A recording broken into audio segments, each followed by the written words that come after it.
Ayan, nandito na po tayo mga boss. Sa nagpa-rescue. Kahit gabi na po, pinuntahan po natin sila. Kakatok lang ako dito. Ay, ako yung nanguhuli ng ahas. Apo. Oh, yung ahas daw nakita nila naglalaro. Kayo yon? Apo. Nasa si mama mo. Siya yung tumawag sa akin. Wala po siya ngayon. May binili lang po siya sa isang tindahan. Kayo yung nakakita ng ahas. Apo. Saan yun nakita yung ahas? Doon po sa tabi po ng halaman sa tindahan. Pwede natin puntahan. Sige po. Sige. Dito po sa kuya. Noon po naglalaro kami, nakita namin po yung mga kaibigan ko po or pinsan. Pumasok po yung ahas doon. Dito. Saan pumasok ang ahas? Dito po sa halaman. Dyan sa halaman dyan. Mama ko po nagtawag sa inyo. Nakita nyo dyan. Sige. Di natin alam kung nandyan pa, pero hanapin ko bata. Okay. Medyo ginabi na kasi may nirescue pa ako sa kabilang bayan. Kaya susubukan natin tingnan dito kung nandito pa. Pero iikutin ko to kahit gabi na. Darating din yung mama mo. Opo. Mamaya po. May binili lang. Sige. Ako nang bahala dito, titignan ko. Sige po, bye po kuya. Sige, pasok na lang kayo doon para sigurado. Okay? Mga boss, dito daw po nakita yung ahas. Bagamat walang ilaw dito, tanging itong camera lang po natin ang pinagana natin. Dito daw po nila nakita yung ahas na pumasok dito. Hindi po natin alam kung nandito pa o wala na. Pero maghahanap tayo ng pinagbakasan. So, ibig sabihin dito mga boss, ang sinasabi dito, ipapaliwanag ko lang halos kasi sa mga napupuntahan ko, nagtatanim sila ng ganito, oregano. Ang sinasabi nila sa paniniwala nila na ang oregano daw ay nakakapangtaboy po ng mga ahas at takot daw po ito sa amoy. Natatakot daw po ito dahil sa amoy ng oregano. Una po sa lahat, papaliwanag ko po, marami na po kaming beses na nakakuha po kami ng ahas sa mismong mga oregano sa ilalim ng lupa. Hindi po sila natatakot sa oregano at hindi po totoo ang sinasabi nila na hindi po nila ayaw po nila yung amoy ng oregano. Hindi po totoo yun mga boss. At yung mga sinasabi po nila ng mga sanga na hindi ko alam kung anong pangalan nun, comment down below po kung anong sinasabi nilang sanga na natatakot daw po doon ang mga ahas pag po daw inilapit daw yun. Hindi rin po totoo yun mga boss. Meron po tayong legit na binibigay po na pangtaboy para sa mga ahas. Meron po tayong binibigay na legit na pangtaboy, yung snake repellent po. Ayan po, ayan. Ito po ang sinasabing snake repellent. Alam nyo po mga boss, libre lang to mga boss. Ibibigay namin to sa inyo. Message lamang po kayo. Syempre pag-subscribe na rin po at pag-comment po ang inyong pangalan. At pag-subscribe na rin po ang aming YouTube channel at ang aming Facebook page po, ang Boss Fish Vlog. Ngayon po, hanapin na po natin. Check ko lang po dito. Ayan po, may mga pusa na rito. Ayan, titignan natin dito kung meron nga ba talagang ahas. Alam niyo po, kaya meron pong ahas dito, naligaw lang po to kasi po ito po ay open area po, bukid. Ayan po, papakita ko po Ayan po mga boss, nakausap ko na po si ate at minabuti niya po na sinabi sa akin na huwag na lang daw pakita yung kapaligiran para hindi raw pumatakot ang mga bisita nila. At kaya tinawagan nila ako ngayong gabi para daw hindi na nila malaman na may nag-rescue pa dito. Baka matakot daw bisita na lang. Kaya minabuti nating itago ang lugar at hindi na ipakita. At nakiusap na lang at sinabi na lang na yung actual na lang daw na panghuli kung sakaling meron daw po akong nakita. Okay po mga boss, nandito na tayo sa likodan ng bahay nila. Nahanap po natin kahit gabi na po. Ayan. Dahil sa oras na to ay natutulog ng ating grupo, kaya po minabuti ko pong walang mag-isa kasi pagod na po kasi sila.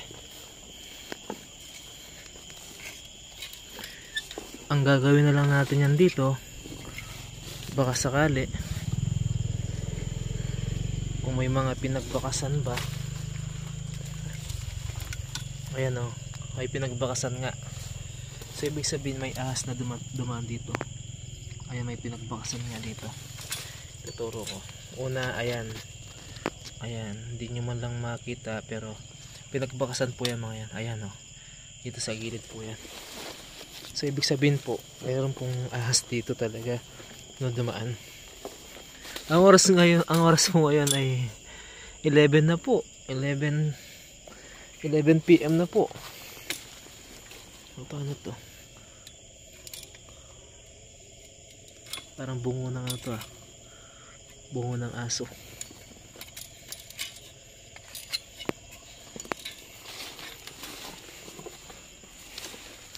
Ayun no, pinagdaanan no. Mga pinagdaanan po yan ng ahas. Ayan. Ayan po.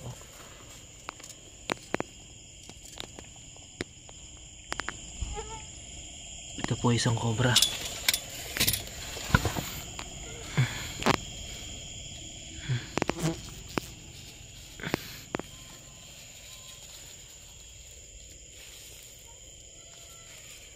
Ang laki.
Dito po siya mga boss, nandito po. Pakita po natin ha.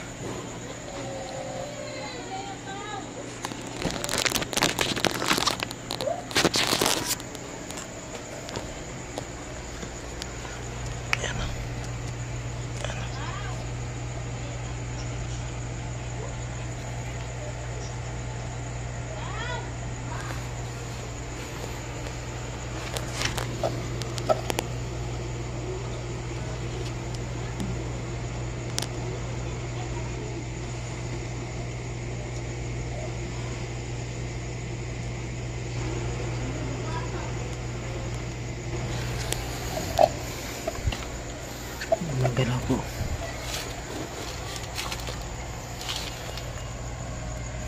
Ang haba niya. Yan siya. Ano.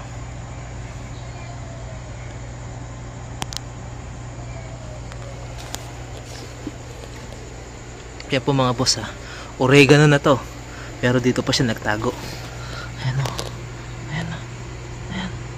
Ang laki niya. Ayan o.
Gumagalaw. Gumagalaw. Gumagalaw to. Dito na siya. Kahit ang katawan niya. Ay. Gumagalaw. Nasaan yung ulo? Ayun yung ulo. Ayan. Ayan ang ulo. Ay. Laki niya. Ang laki niya. Ayun ang ulo. Ayan pala. Ayan o. Ayan. Ayan.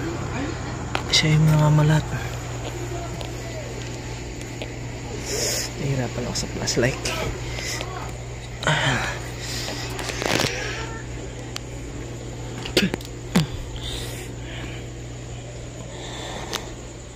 Nahihirapan ako sa flashlight.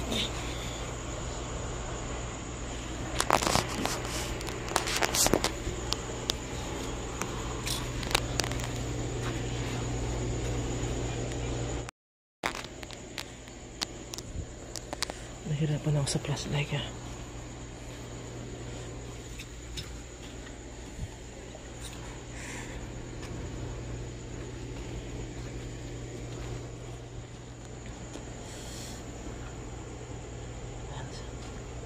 Ang laki niya mga boss.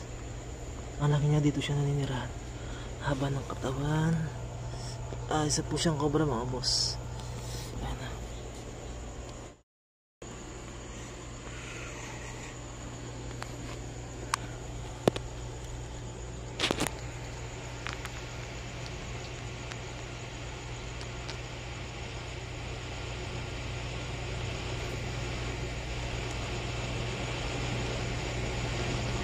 Cobra.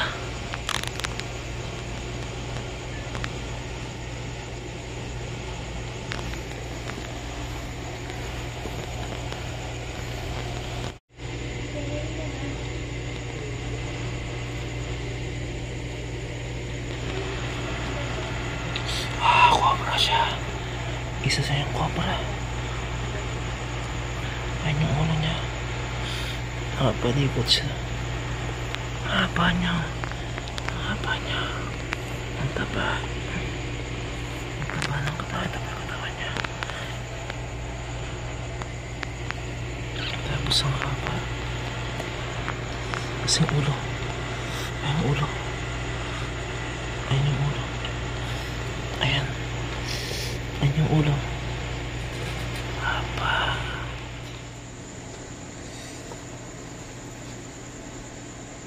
Ay po mga boss, nilagay na lang po natin camera dahil nag-isa lang po ako. Dito po siya. Sa tingin ko po hindi niya po bahay ito. Siguro nagulat lang yung ahas. Kaya dito siya na mabilis na gumapang. Dito siya nagtago. Po mga boss, minabuti po ng may-ari na huwag nang pakita dahil huwag nang pakita yung kapaligiran ng bahay. Dahil po may mga bisita daw po sila, baka matakot. Habang wala po yung mga bisita nila, minabuting tinawag na po ako ng may-ari. Yan po, nandito po tayo sa bayan po ng Nueva Ecija pa rin po. Kukunin na po natin mga boss. Nga po pala, wag pong gagayahin to. Patnubay na magulang sa mga bata, wag pong gagayahin itong ginagawa ko dahil po ito ay napakadelikado na maaring makapinsala sa inyong buhay at sa katawan. Delikado po ito, babala po sa lahat po ng mga nila. Maraming salamat po. Kukunin na po natin mga boss.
Ang dami kamandag tumulo.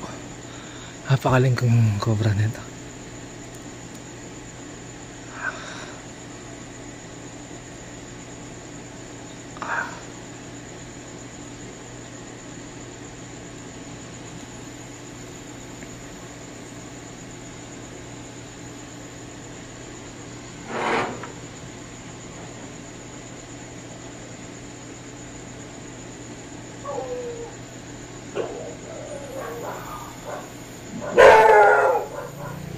Ayan po mga boss, nahuli na po natin yung sinasabi po nilang ahas na naglalaro daw po yung bata. Syempre po, una po sa lahat, mga napanood niyo po sa aking video, babala lamang po, babala, wag na wag pong gagayain, lalo na po kayong mga bata or basta sa lahat po ng mga manonood. Ito po ay sensitibo at makakapinsala sa inyong buhay. Ito po ay nakakatakot na hindi po ito laruan mga bata, wag niyong gagayahin. Dahil mga eksperto lamang po ang mga gumagawa nito at hindi una po sa lahat at hindi ko rin po sinasabi na ako ay eksperto at ako ay bihasa at ako ay magaling. Dahil po kahit anong oras po ay pwede rin po ako matuklaw, mamatay sa trabahong ginagawa ko. Kaya wag na wag pong gagayahin itong video ko. Patnubay po sa mga magulang ay kailangan po sa mga bata. At syempre po, nahuli na po natin, ginabi na, minabuti po ni ate na hindi po ipakita ang buong kapaligiran. At yun po ay aming sinunod dahil daw po sa mga bisita nila ay baka matakot daw po at baka makita nila at malaman.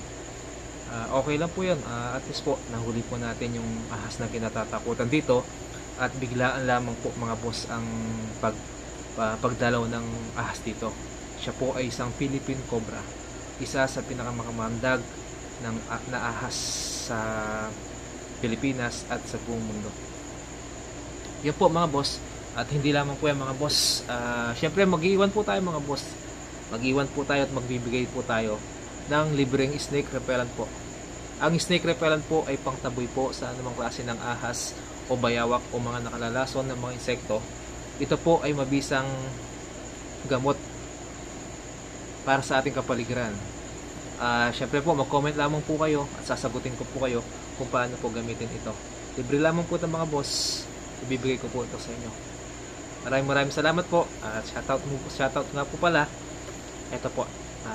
Shoutout nga po pala sa mga taong ito. Ayan po.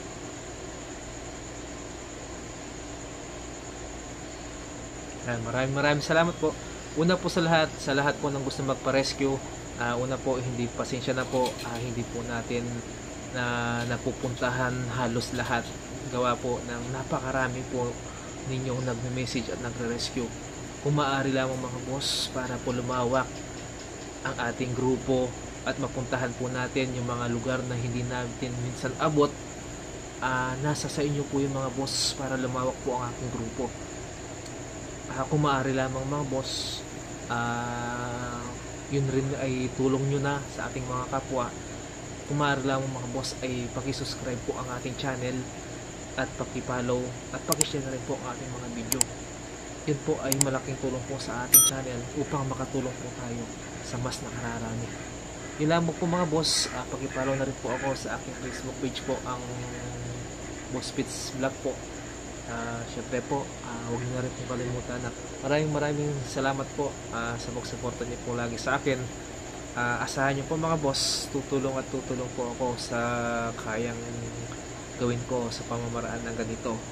Tayo po ay nagbibigay na rin ng snake repellent po at konting tulong po sa abot ng ating makakaya. Yun po ay galing sa inyo, ang tulong na yon. Ito po ay galing din po sa inyo, ay binibili ko lang rin po ito.